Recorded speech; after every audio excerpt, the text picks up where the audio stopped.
So our objectives today, we want to know where to locate certified lymphedema therapists. We want to know what some of the options are, utilizing insurance or not, elements of proper fitting garments, the difference between ready-made and custom garments, round versus flat knit, understanding the difference between day and night garments, and also resources for shoes that are worn during therapy. That can be a problem when you have to have several layers of bandages on your feet, and then you have to find shoes to fit. So some of these things you may recall from this morning, Gunther's presentation. Dr. Watson, he's a cardiologist at Stanford University. In 2016, he published a paper about how medical school graduates receive less than 30 minutes of training on the lymphatic system. So, even though this was published 8 years ago, I'm not sure that the training on the lymphatic system or the treatment of diagnosis of lymphedema has improved all that much, but I am hopeful that it is getting better. So you think maybe you have lymphedema, now what? As a patient, you're off to a good start. Number one, if you've been to a physician who knows what lymphedema is, who recognizes the signs and symptoms of lymphedema, and is aware of the treatment options. So most often it's going to be an oncologist, surgeon, radiation oncologist, could be a vascular doctor, wound care specialist, orthopedic specialist. But for insurance to cover therapy, an order must be written by a physician for a physical therapy, occupational therapy evaluation and treatment for lymphedema. And they have to provide the appropriate diagnosis codes with that for that treatment as well. So there is no board certification in lymphology like there is in other specialty medicines. A question to ask any physician who tells you they are a lymphedema specialist would be, what program or training did you receive to certify as a specialist in lymphedema? Now I know there are some physicians out there who's actually gone through the process to become a CLT, and I have great admiration for them to go to those lengths to do that. That tells me that they're truly committed and passionate in treating lymphedema patients. So the American Board of Venous and Lymphatic Medicine was originally established as the American Board of Phlebology. The American Board of Venous and Lymphatic Medicine, which I'm going to call ABVLM for short, is an independent, nonprofit organization. It was founded in 2007 for the purpose of certifying physicians who have met a standard education, training, and knowledge in the field of venous and lymphatic medicine. So before, like when I started, there weren't any lymphedema specialists. There was no doctor that we could go to see for lymphedema treatment. I began at a wound care center, and that's kind of where our training began and our experience began. So the fact that there's a society that has now incorporated lymphatics into their mission statement to look at venous and lymphatics where they should be together. I also admired the fact that they made those changes, which have actually been recent changes. So the ABLVM is not yet a member board of the American Board of Medical Specialties. However, their certified exam is based on standards that are set by the ABMS. So hopefully eventually we'll have maybe a specialty in lymphedema or lymphology for physicians that's recognized by the American Board of Medical Specialties. So most of you know that there is a shortage of therapists. The Lymphedema Education and Research Network had published that, according to their survey, that there was only one therapist for every 1,000 Americans living with lymphedema. So that's not very many therapists. Partially due to that Medicare reimbursement ruling back in 2005 that restricted billable services by PTs and OTs.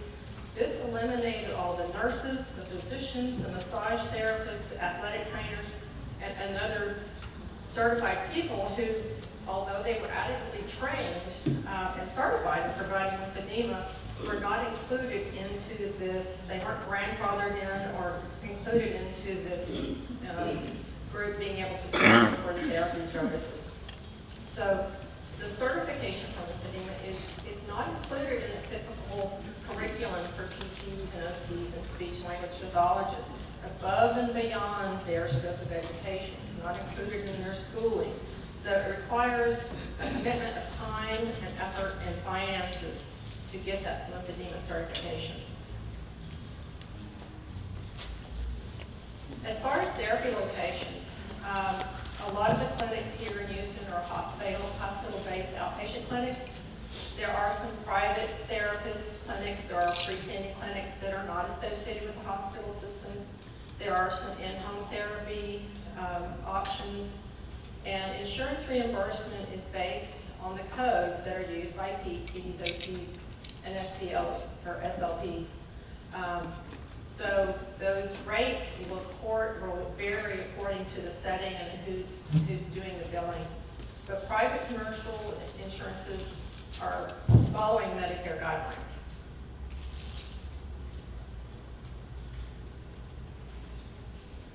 So the hospital-based clinics are going to need that physician's order for therapy.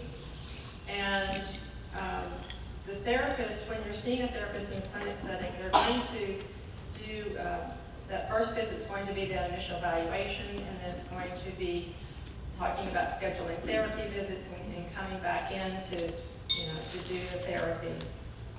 The insurance requires a specific diagnosis code for them to be able to establish that order and that treatment plan.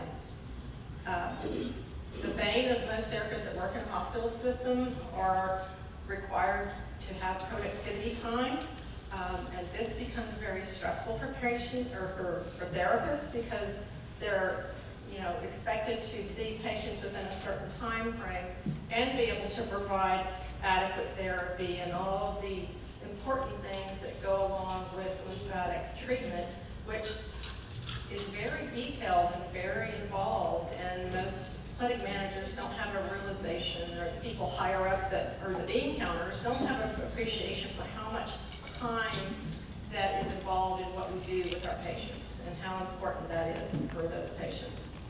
So when I began working as a CLT in that large lymphedema clinic, the med center, we had 5 LANA certified therapists, but we were all licensed massage therapists. So after that Medicare ruling, the hospital was not able to bill for our services, even though we were overseen by a physician, but there was, like I said, there was no grandfathering for the people who had that certification. So, after 14 years of clinical experience in wound care, they had to let all of us go. And it took them at least 6 months to find a replacement to, have somebody come in to start seeing patients again.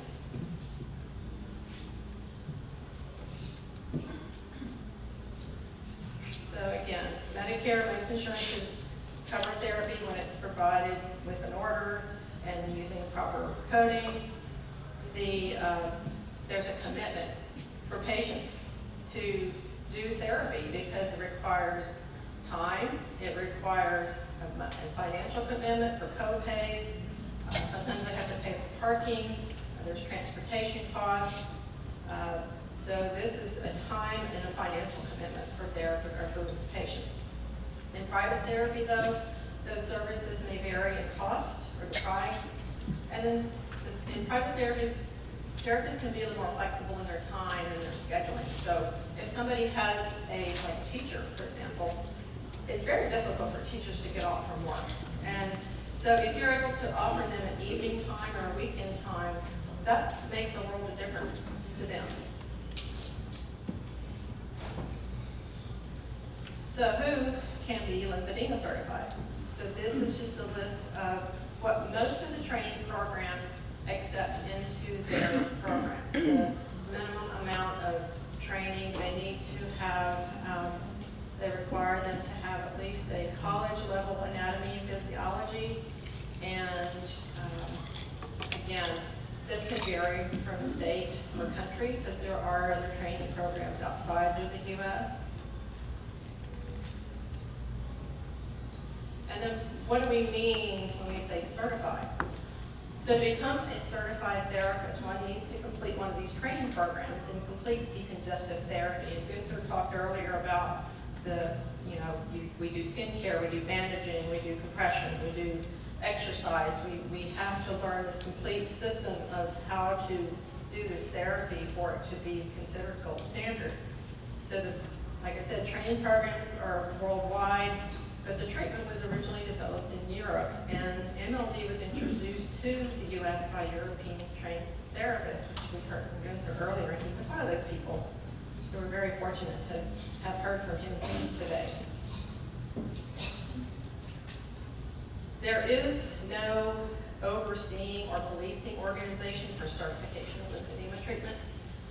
There are organizations that strive to create and establish national guidelines for therapists, such as LANA, Lymphology Association of North America. This is a list of the most commonly recognized national and international training programs. Some of these you may have heard of. Some of these are probably more common here than other places, like the Foley Clinic is in Germany. This is where Gunther did his training. I did my training through the Fodder School, and which was it's in Austria, but they have a North American school also. It's in Vancouver, British Columbia.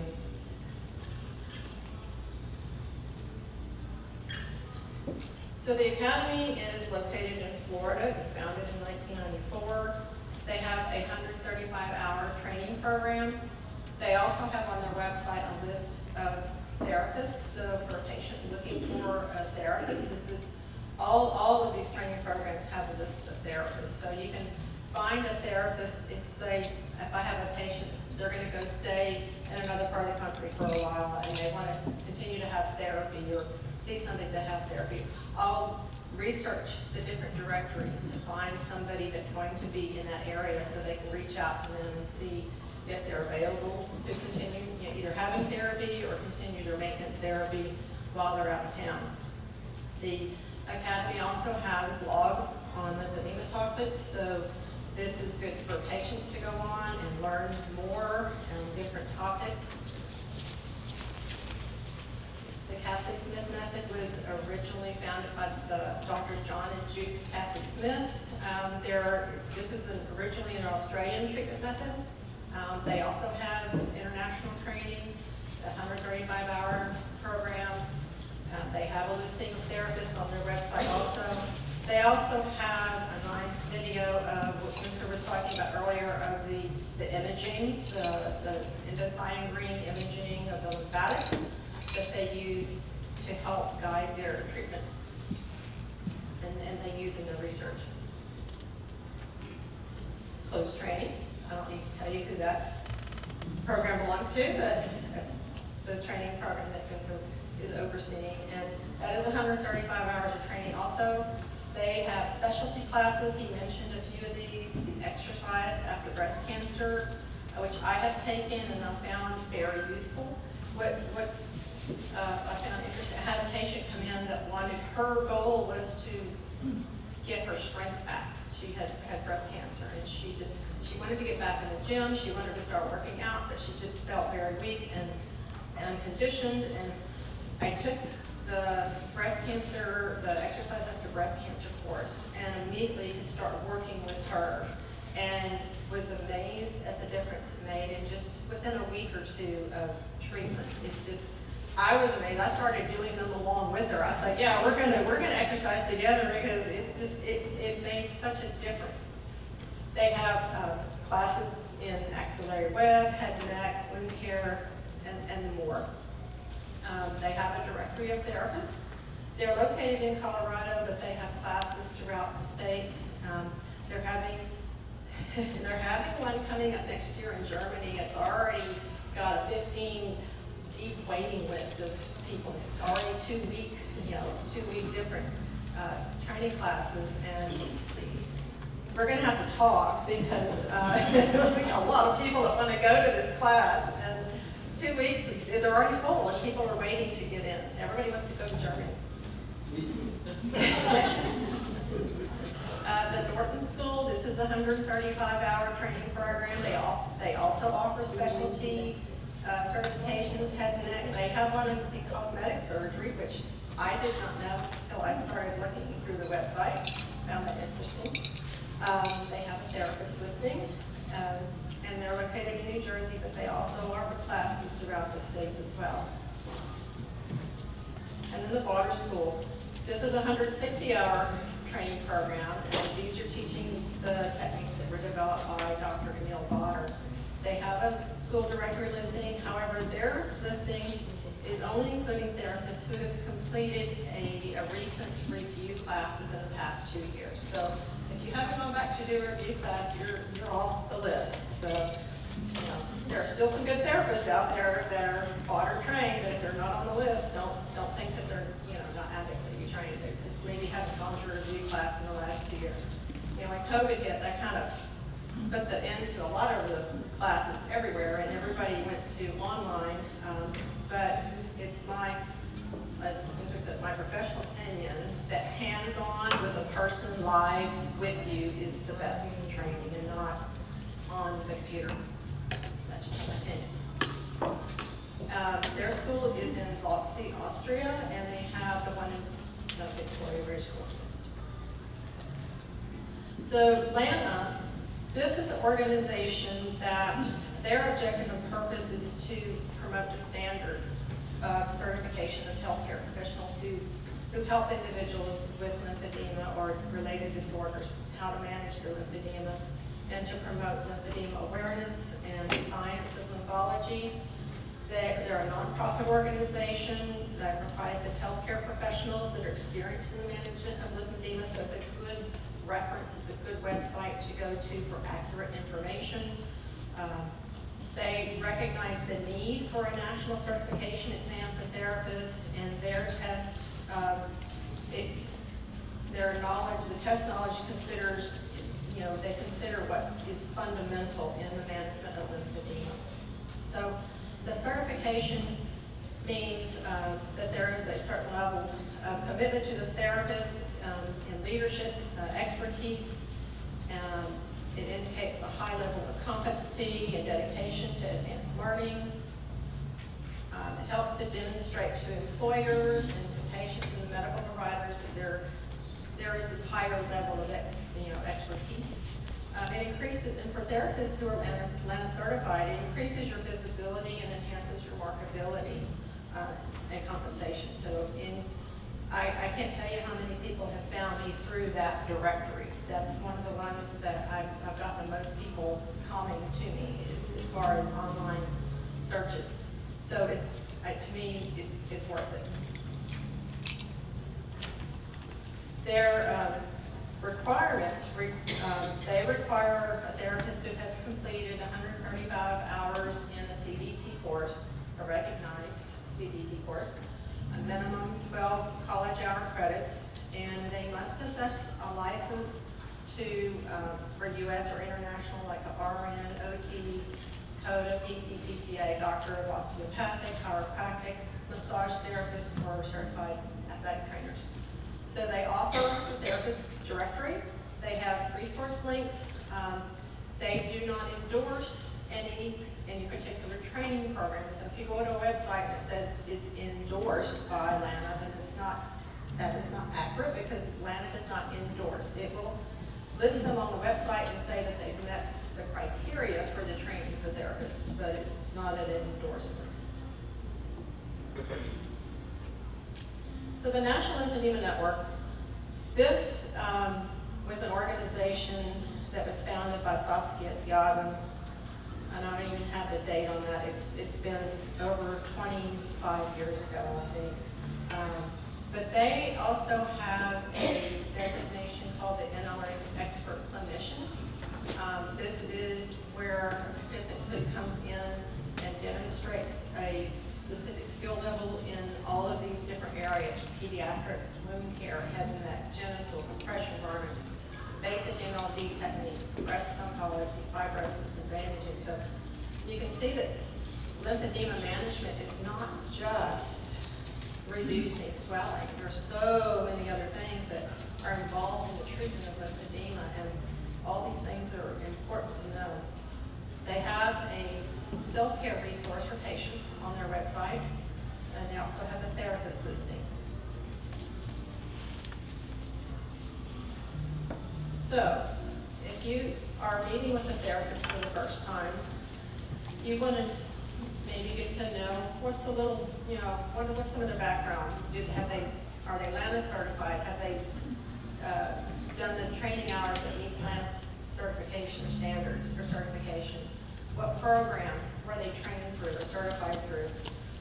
If somebody says, oh, well, they hired me and they trained me in the clinic, well, not so good. I don't consider that to be a certification. Maybe on-the-job learning, but it doesn't certify that individual for lymphedema management. You could ask how many hours of training they've had, how many of those hours are online versus on-site or in person, what percentage of the patient load is for lymphedema, do they invest in continuing education, and how many live hands-on workshops or conferences or webinars have they attended? Do they invest in themselves to improve their skills and provide good service to their patients? So this is a list of some of the online resources to find therapists. Also including the Lymphedema Foundation, the Lymphedema Project, because we're getting more and more of the lymphedema population in. Not that we haven't had them before, but it's becoming more and more, patients are getting more educated on this condition, and we're getting more and more lymphedema patients along with the lymphedema. And sometimes they're a little bit of both. So I'm including that as well. So, when we look at this wheel, this is the gold standard for lymphedema treatment. So this is the complete decongestive therapy. And I refer to this as the spokes in the wheel. So if one of the spokes in the wheel is missing, then the wheel doesn't work as well. So the components of MLD components for CBT are MLD, compression, skincare, exercise, compression garments, and education on self-management. So a little bit on the history of MLD. So I'm going to use my best German here. Alexander von Windiborger. He was an Austrian-Belgian surgeon and a native of Vienna. He was the first to introduce physical therapy for lymphedema. And so the techniques of lymphatic massage or drainage were improved in the 30s by the Baylors, and their treatment became known as manual lymphatic drainage. These techniques were modified and extended in practice by Ascot and Leduc, Foley, and later by the Cassidy Smiths. So we're looking at a therapy that this technique has been in existence almost close to 100 years now, and that is still considered one of the best treatments for lymphedema, is that hands-on manual lymphatic drainage. So a little history on the Baylors.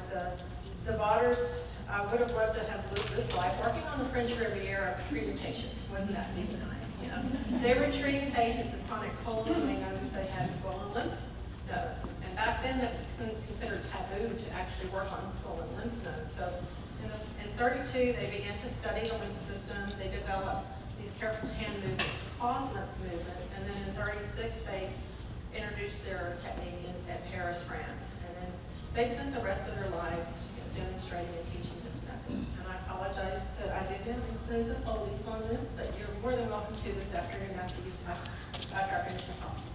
All right, so manual lymphatic drainage, also referred to as lymphatic drainage massage. So you might hear MLD, you might hear LDM, pretty much all the same in most ways. But the manual lymph drainage is a light touch manual therapy technique, and it's using a very gentle, slow hand movement, which assists the lymphatic system in its functioning by promoting lymphangiomotoricity, which is a fancy word of saying lymph movement. The lymph fluid usually flows at a rate of 10 to 12 beats per minute, and this has been proven by the endoscopy studies that they've been doing over the last 10 years or so. The benefits of MLD go beyond the treatment of lymphedema. lymphedema. We can do pre and post-surgical swelling. We can treat skin conditions, sinus, detox, constipation, it helps to improve your immune system. Of course, there's no research that's been done out here to say that, oh, it is going to help these things, but we know as therapists that it does, and that's why we do that. So while the majority of training programs teach these sequences, and they're designed to prepare and clear, what we call clearing the lymphatic drainage pathways, and we're always clearing from distal to proximal, meaning close to the body and then away from the body, because we want to clear where that fluid is draining to, because we, indication.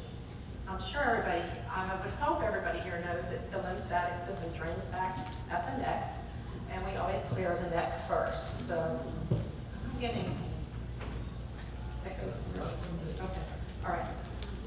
So we prepare or clear the drainage pathways as part of that sequence, as part of that technique.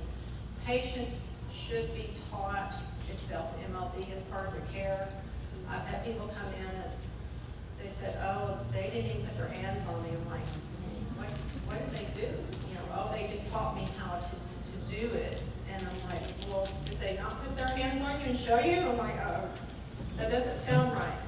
So the imaging, the ICG imaging, and ICG is indocyanine green. It's a type of dye that they use in these imaging studies. It helps demonstrate, and you saw in the videos earlier, if you were here, that the light, gentle touch helps to stimulate lymphatic flow. So what I'm going to do at this point is have everybody kind of sit up nice and tall and take a nice deep breath in. Hold it for a few seconds and then one more time. Let's do one more. So you've just stimulated your lymphatic system just by doing deep breathing. A few years ago, I was in a workshop, and Eva Savick was there, and we were doing a workshop on the ICG imaging. And we had a few people in the workshop that got to volunteer as the recipient of being imaged. And as they were, the dye was injected, before we did any kind of manipulation or any type of MLD treatment, the first thing we did was have them take a deep breath. And immediately we saw the lymph vessels start to pump more quickly. So deep breathing really does help stimulate your lymphatic system. It works that deeper system, which helps to pull fluid in from the peripheral vessels. So please do not leave deep breathing out of your sequence or what you're teaching patients to do. If you're parents. Or if you're patient, don't forget to breathe. All right, so one of the other spokes in that wheel is skincare. And you can hear some of us harp on the take to the skincare. You gotta keep skin clean, you gotta keep it moisturized. We're always harping on the skincare. Because with lymphedema, you're at increased risk for infection. So lymphatic fluid is a high protein fluid, and if you get a cut, a scrape, a scratch, a burn, any trauma to the skin is a potential for an infection in a lymphatic fluid overload situation. So we want to reduce that risk. We want to keep you out of the hospital on IV, not have to go get IV antibiotics because you're having a cellulitis, because you're having a skin infection. So we're telling you daily, moisturizer, using a good moisturizer. Make sure you dry well after bathing so you don't get a fungal infection. You want to avoid products that contain perfumes and alcohols that are drying to the skin. Recommended products are those with a lower pH, the 4.5 to 5.5 region. Our skin likes that region between 4.5 to 6. That's kind of the healthy region for our skin. And even different areas on our body have different pH values. So you can see from on this side here. So the pH of the skin, which is maybe a little bit oilier, could be different pH in the skin on the chest or the neck or another part of the body. So the pH level can be something to consider when you're recommending moisturizers. So a substance of pH of 7 is considered neutral. Anything below that is acidic. And like I said, the value on the body is between 4 and 6, but typically on the face it's between 4.5 and 5.5. The factors that can affect your skin pH are the age, the anatomical side of the skin, your genetic predisposition, ethnicity, sebum, which is the amount of oil on your skin, the moisture level on your skin, or the sweat.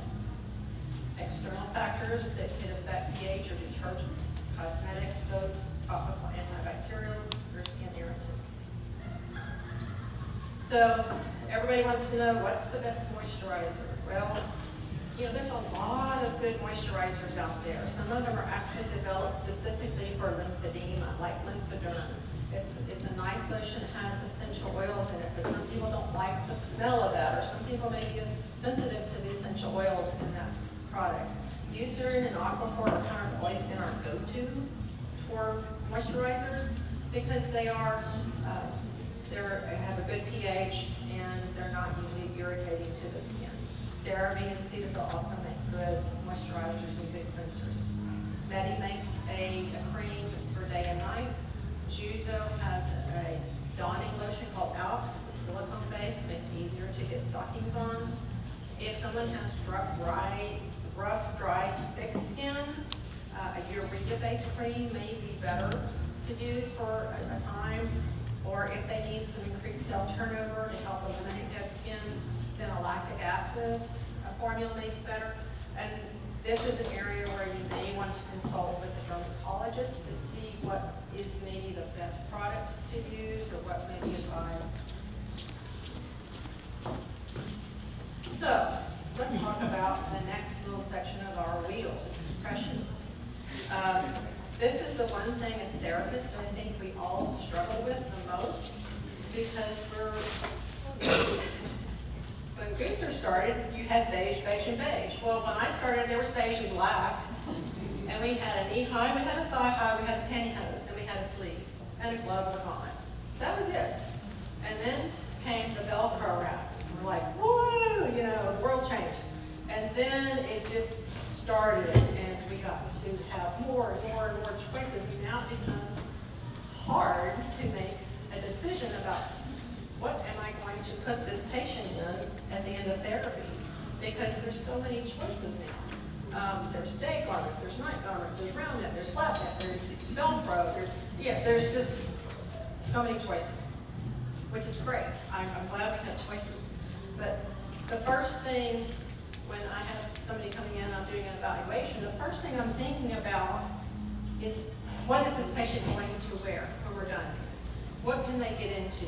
Do they need help getting into it? Is it going to be enough compression for what they need? So I'm already thinking about the end of therapy at the beginning of therapy. So you need to be thinking about that first thing, because it takes some time to, number one, if we're using insurance to pay for garments, you got to get the prescription, you got to get the letters of medical necessity, you got to get the notes, you got to get everything sent into the vendor who is going to bill insurance for you. Yay, women's health boutique.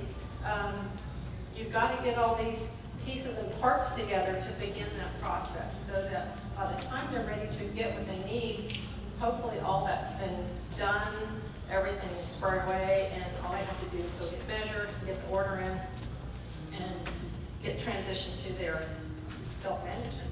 So the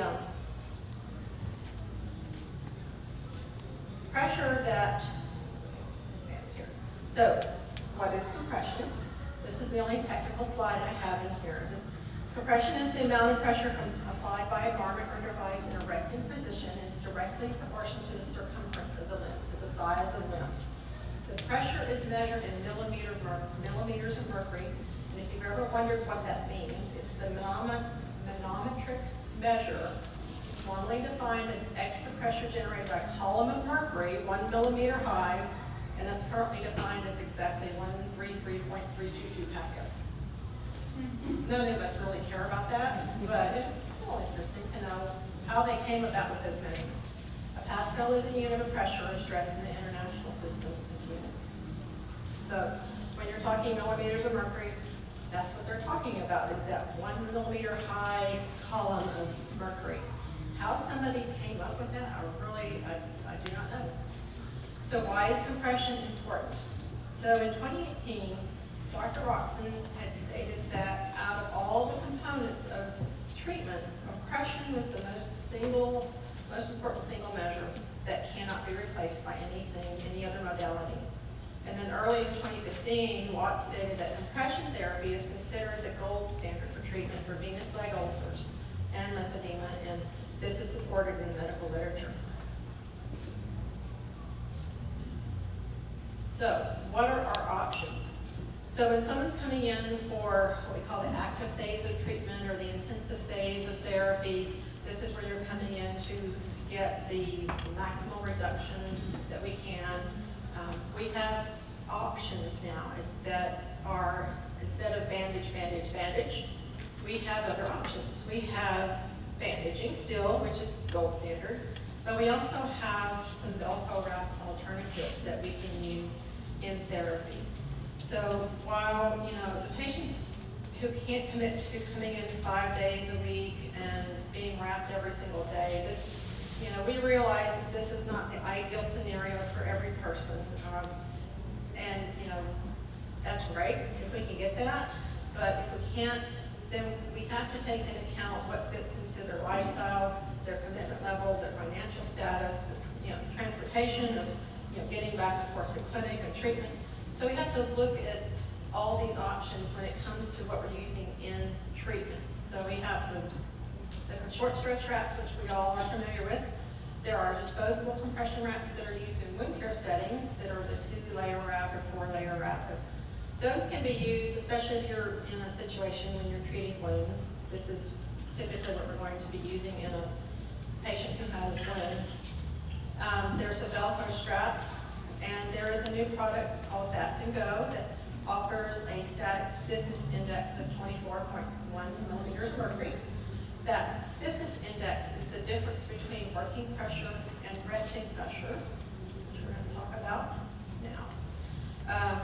Both of these compression garments that offer resting pressure, working pressure, they're all compression, but they work in different ways. So compression wraps, bandages, or a static compression, which is like a Velcro wrap. It's applied and it's promoting movement of lymphatic fluid by exerting resistance against the muscle pump. So when your muscle's contracting, it's thickening and it's exerting a high working force, and the bandages are giving you resistance, and it's helping to push the fluid back up into the vessels where it needs to go, out of the tissue. But bandages and static compression do not exert resistance when the limb is at rest. So this is considered to be a low resting pressure, so it's not actively squeezing at rest. On the other hand, elastic garments, compression garments, they exert a specific amount of pressure or squeeze when the limb is at rest, and this is considered to be a high resting pressure, and it's actively squeezing on the limb. But due to the elastic nature of a compression garment, it has a lot of stretch, has a lot of give, so it's providing a low working pressure against muscle contraction. So that's considered the low working pressure. So in therapy for reduction, we want high working pressure, low resting pressure. For management, we want high resting pressure, but low working pressure. So hopefully that makes sense. They're both compression, they work in different ways. So compression for management, of all the compression companies that offer, let me back up. The compression garment companies offer fitting classes. Every one of the companies in this room next door will offer training classes on how to fit for their garments, how to measure for their garments. So especially when it comes to custom fitting, it's important to have some live hands-on training so that you learn all the tips and tricks on how to get the most accurate measurement when it comes to getting a custom garment. This is a little intimidating for a lot of therapists when it comes to custom measurement. You're like, oh, I don't know if I'm getting the right measurement. But the bigger thing is most of the companies, or I should say all the companies, they have a return policy. We have like a 15-day or 30-day, whatever their policy is, a certain period of time. If it's a custom, where it can be returned and remeasured and provided, the right sizing. So you have an out. So if you don't get it right the first time, you've got some recourse. So we always want to measure when somebody has reached their maximum volume reduction. That's the ideal. It's best measured in the morning when the swelling is at a minimum.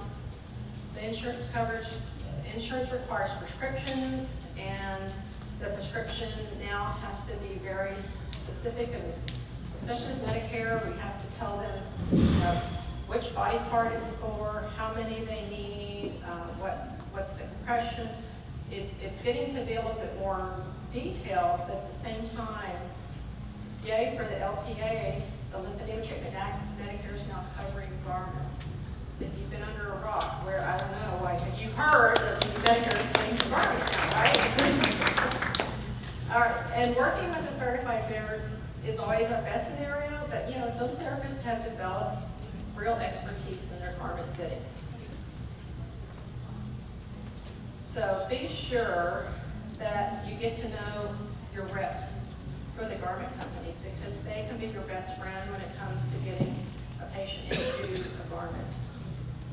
So what are our choices? What's the best fit? Do they need a ready to wear? Do they need a custom? Those things will be based on, some of these are based on what type of swelling the patient might have.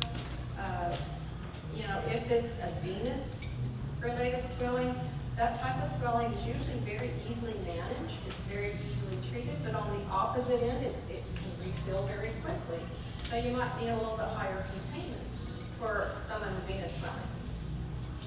With a primary lymphedema, you may need a higher level of containment. Secondary lymphedema, it can depend. There's a variance there. But we always have to look at the individual to see what does this person need and what's going to work best for them.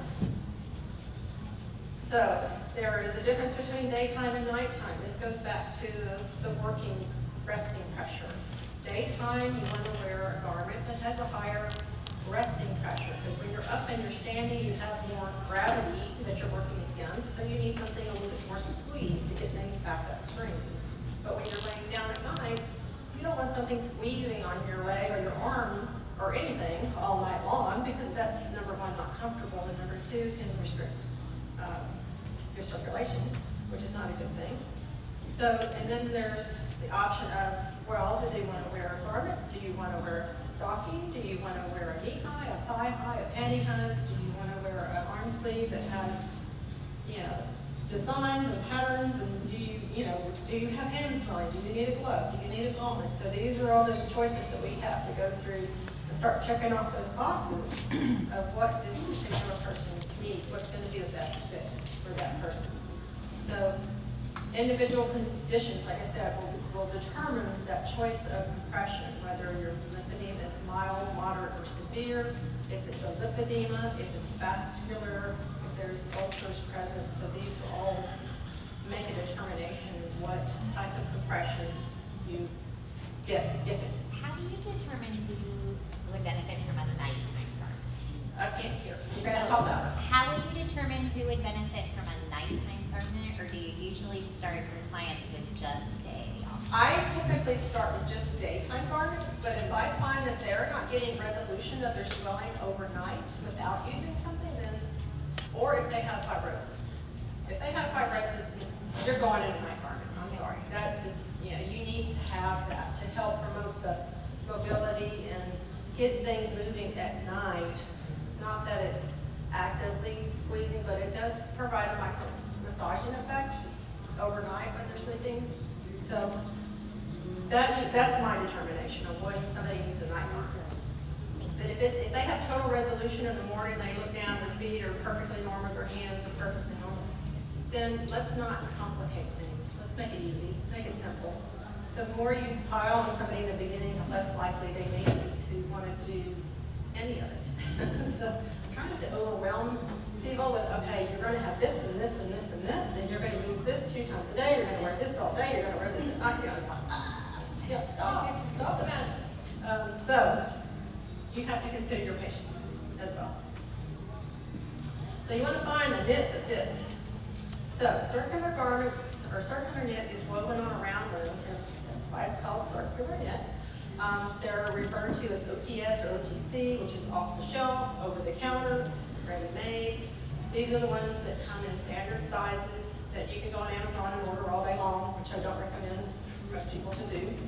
And there's a reason for that. But anyway, circular knit are the ones that you can just buy that are ready to go out the door. Flat knit is a woven material. It's woven flat, and then it's sewn together and it's seamed so that it can be made to fit to a particular body shape, skin folds. If somebody has tissue issues, if there's tissue inconsistencies, if we need to be mindful of what their tolerance is to compression, what their ability is to be able to darn something or to pull it on or off. And I've mentioned here some of the flat knit varieties that the companies offer. I'm not going to list all these out, but just know that these companies have flat knit options that are sometimes a little different. This is where it gets into that, oh my God, what am I going to put them in? Am I going to put them in a Mondi 350 or a Minivan 550? Or am I going to put them in an L-Rex? What am I going to put them in? But this is where it helps to have a good relationship with a vendor who can help guide you in those choices. If you're not sure, you can text or call your vendor and say, hey, what do you think about this? I have a patient that's got this. What do you think would be a good product to put on? It's okay to do that. I like it when we do that. So, CSWS right now has a natural rubber series. It's a high containment, but not a flat knit. Solaris, which is new in Rauscher now, has an Exo Strong, which is a ready-made flat knit. So just know that there are some differences. The flat knit is not always custom. There are some that are ready-made.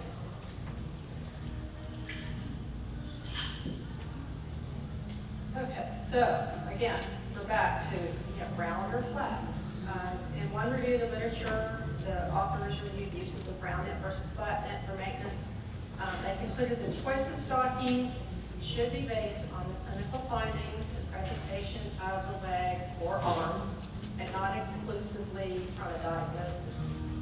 Typical indications for flat knit are those that have the deep skin folds, pronounced edema that's a little bit more difficult to manage, maybe some edemas in the toes or the forefront of the foot, on the dorsum. Those might be your better choices for a flat knit, but there are people who can tolerate round knit that have a high stiffness in the garment. And this is from the CSWS website that I got that from. This is from Medi. So, what flat knit material is best? Again, you can transition. You can start with a higher level of containment. It depends on how active is your patient, what other application needs.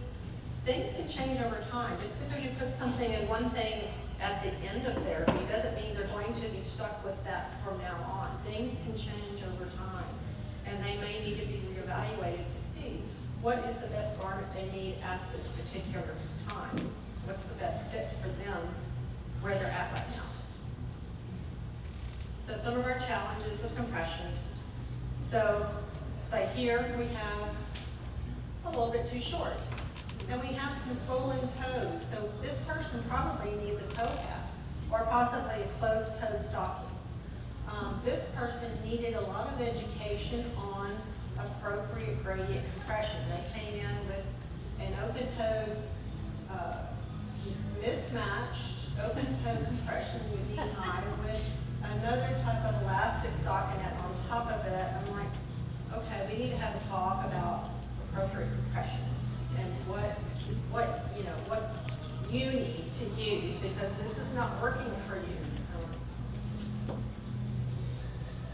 So, nighttime garments. There are several of these companies are all here. Pure Night Medical, Their garment is not a foam chip, it's a microfiber, so it's a little bit different than the Jovi pack of the tribute. And, make sure you go and you touch it, and go and touch and feel all this stuff, because your patients are going to be wearing it. You want to know what it feels like. So Joe's has the Jovi pack, which can be ready-made or custom-made. They also have a relaxed garment for nighttime, which is a thinner material. It's not a foam chip. It's a different weave, but it's got a convolution to it so that you do get some of that micro-massaging effect with it. It's very comfortable. I've slept in one, and it's like, I always like to try my products before I recommend a patient to use it. It's like, okay, if I don't know what I'm talking about, how can I tell them, oh, you're going to love it, this is going to feel great, but if I don't like it, I might not want to leave, okay, here, this is something you can try. If you don't like it, you have some recourse. You can take it back to the fitter and say, look, this is not working out, what else can you do? It helps to know what return policies are. Solaris offers the tribute, which can be a ready-made or custom.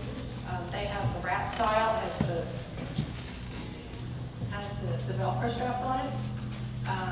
Lowen Rauscher has early impressions program for children that has that can be used in lieu of the bandaging. So this is a good product for their children. Okay, get the right thing. Okay, here. Okay. So here's a good slide you might want to take a picture of. These are all the compression garment brand companies I feel like are important to have a list of or to know. I think every single one of them are here, except for Lymphedima's name. Lymphedima's is a company that originally started, I think their advertising was they were fashionable medical grade wear, kind of. So they have all kinds of patterns and fun, colors and things. They offered an option that wasn't there before. They have knee highs now, which they didn't have before. Prairie Wear is a company that offers compression bras. I used their products after I had breast cancer last year, and I'm a year out now. I'm free, yay. And I used some of their products afterwards, which were very beneficial. They have pockets in them. You can put the swell spots in. Wear Ease also has some really nice products that are very soft material that offer compression for, tops, tanks, shorts, leggings. They have all varieties of configurations. The four big ones you hopefully know, the Jobs, the Juzo, the Medi Cigaras, those you probably know and are familiar with most of their products. Some of the new kids on the block are Alta Medical. They have a new Velcro wrap out. They're here, so make sure you go visit them. Fast and Go has an alternative to the bandaging. She's here. You go visit her booth. Hotcom is a new one. I just got some samples from this company, and they have a Velcro wrap, and they have a nighttime garment that has, I want to say, a directional flow. And I actually have some samples if you want to see me afterwards. I'll be happy to show them to you. And I'm not selling a product. I just like people to know what's out there. Solaris, they have, and Lowen Rauscher, they have been around for quite a while as well. Tuon, the last one on that list, that's pronounced Tuon, I think. It's a French name. They also include the TheraFirm and the Mobiderm. TheraFirm is a compression knee high, and I don't know if they have anything other than a knee high at this point. Mobiderm is a foam, it's like a foam chip. It comes in a roll or it comes in a sheet, and it's foam. It's not the dense foam. It's a lesser density foam that's in between two sheets, and you have this whole sheet of these foam chips or foam blocks, and they're great for breaking up fibrosis. That's a new product that's out there. If you haven't seen it, go check it out. I think I saw a table for them here as well. So they all have products that are great. just become familiar with what they have to offer, because not all of these products will be available online. And sometimes you do have to go through a vendor to order some of these things. So you kind of have to know that not everything that each company's make is available to purchase online. Sometimes you do have to go through a vendor to get some of it. The other thing about lymphedivas is that they have a line called lymphedudes, and that's for guys, for men who have compression needs. They have a pattern just for the guys, you know, to look manly while they're wearing their compression. So they all offer a variety of sizes, shapes, just, you know, go check out what they have. Another one I wanted to mention is Wear Ease has a compression bra called the Karina that has the 3D knitted technology lining on the inside of the bra. And that is also helpful with breast and truncal edema. I wouldn't recommend it for somebody straight out of surgery. It may be a little too aggressive until incisors have healed. But it does offer a little bit of that micro-massaging effect with that compression bra. Yes?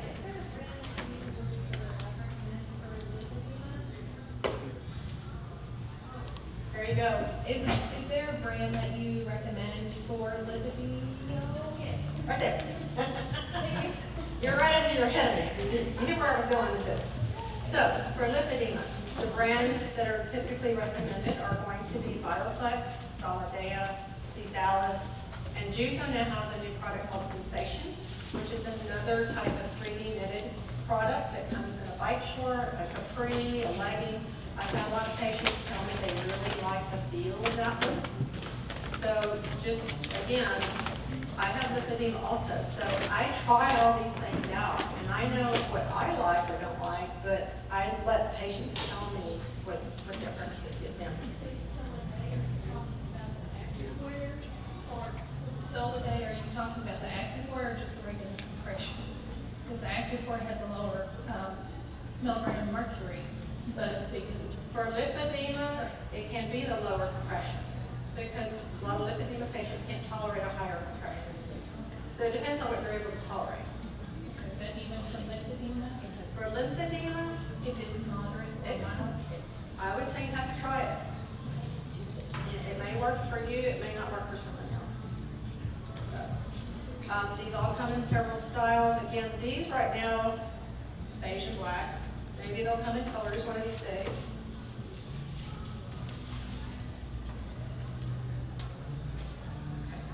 So, and with compression garments comes donning aids. It helps.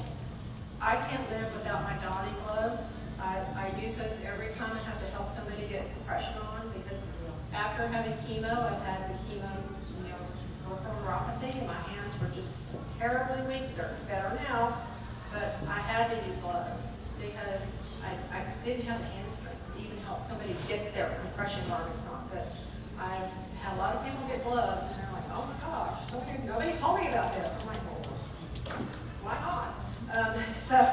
And the Easy-As, the Butler, these are all things that help people get stockings on. Some of them actually help get them on as well.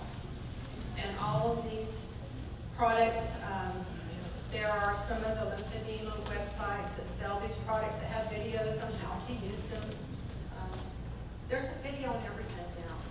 You can get a webinar on YouTube on just about anything, but you sometimes have to be careful about where you're getting your information. So, do we have a good fit or a bad fit here? Bad. So we've got bunching and we've got rolling, and this is it's a compression garment, but it's not a good fitting compression garment. Yes. I found that the most difficult patient for me to get a garment for, one of the most difficult patients for me to locate the proper garment is paraplegics, because they have so much skin breakdown, and I typically want to put them into a Velcro wrap with a padded liner. That would be my go-to. So something that's a little bit softer with a little bit extra padding. So this lady, brand new, hot off the shelf, custom garment, had an excellent fit. She wanted a color and she wanted a pattern, and she was happy with that. So when it comes to shoes, you know, if you had a magic wand and you could click your heel 3 times and make a wish, you know, what kind of shoes would you want? This is the one thing that patients come in and say, I just want to be able to get my shoes on. I just want to be able to wear my shoes. And it's like, well, let's make that happen. You know, let's get you in your shoes. You know, what kind of shoes are you wearing? You know, sometimes that's a little scary what they bring in, but I don't know about you, but if I had a wish, I'd want a pair of ruby slippers. You know, that's what I'd like to have, is the slippers those up there. Just a side note, in case you didn't know it, when they made this film back in 1939, you know, Technicolor was a big thing. In the original book, Dorothy's slippers were silver, but the costumers at MGM made the slippers red so that they would show up more vividly against the yellow brick road.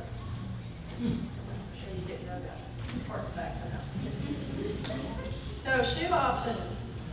What are most of our patients going to walk out of the clinic in if we have them available? We're going to do post-op shoes. They're bulky, they're difficult to walk in. They really have to be careful walking in these shoes because they can trip. They can catch it on a gas pedal in their car. You know, there's a lot of things we have to look at when we're putting these shoes on a patient walking out of the clinic. So, you know, you want to take some caution. There was a study that showed that patients have significant impaired brake response time when wearing surgical shoes. However, no one's done a study on these shoes. So shoes tell a lot about us. You know, how many of you women out there have only 10 pairs of shoes in a closet? Oh, we have an outlier. But shoes, the psychology of shoes, they speak volumes about our psychological state of mind. It's a lot of ways how a lot of us, you know, express ourselves, you know, and how people judge our physical appearance.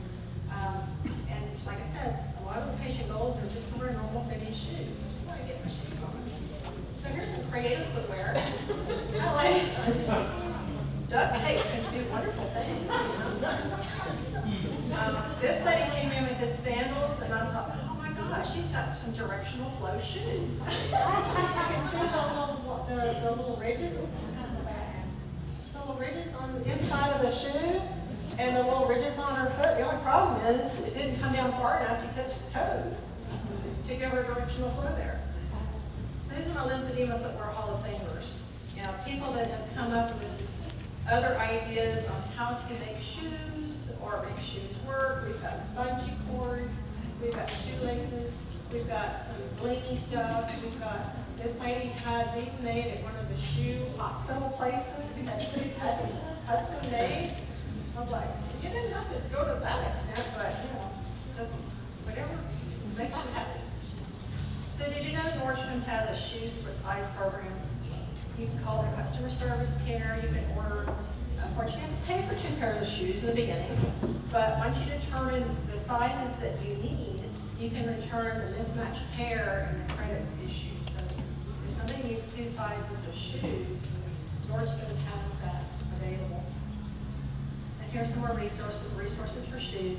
Expanda Socks is another nice little product that will fit over. It's not a shoe, but it's a sock that stretches really wide. It can fit over bandages or over Velcro wraps. If you don't want people to really notice what you're wearing. The top on there, Susan O'Hara, she's a lymphedema patient that has started working on trying to develop a line of shoes for lymphedema patients. I'm not sure where she's at in that process. If she's actually got them available for sale yet, but she's working on it. So here's one of my case studies. This lady, she fell in her bathtub. She ended up with 2 wounds on the left leg. They required surgical debridement, and she ended up with a wound vac. So she came in to see me with the wound vac. So she's got lymphedema, possibly lymphedema. She's also morbidly obese.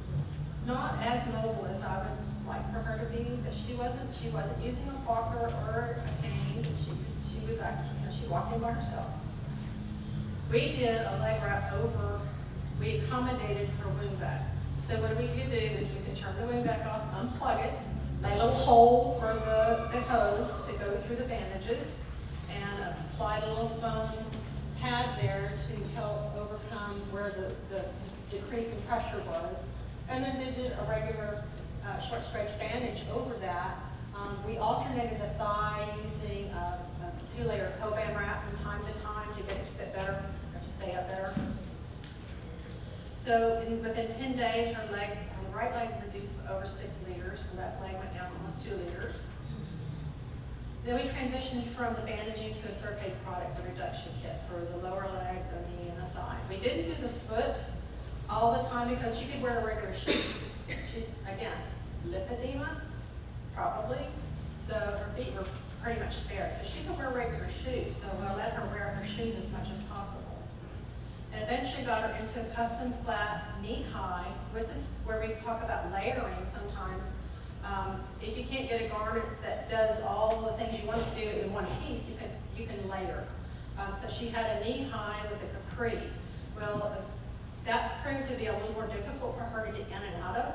She needed help getting in and out of the capri, so she eventually opted for a pair of thigh highs.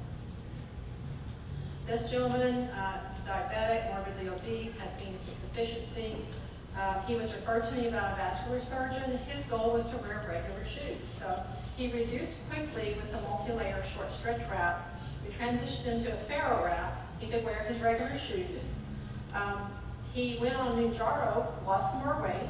He eventually transitioned into a Sigvaris ComproFit, and he feels like he's got need a further reduction, even while he's wearing the Velcro wraps. He lost weight too, so he reduced even further.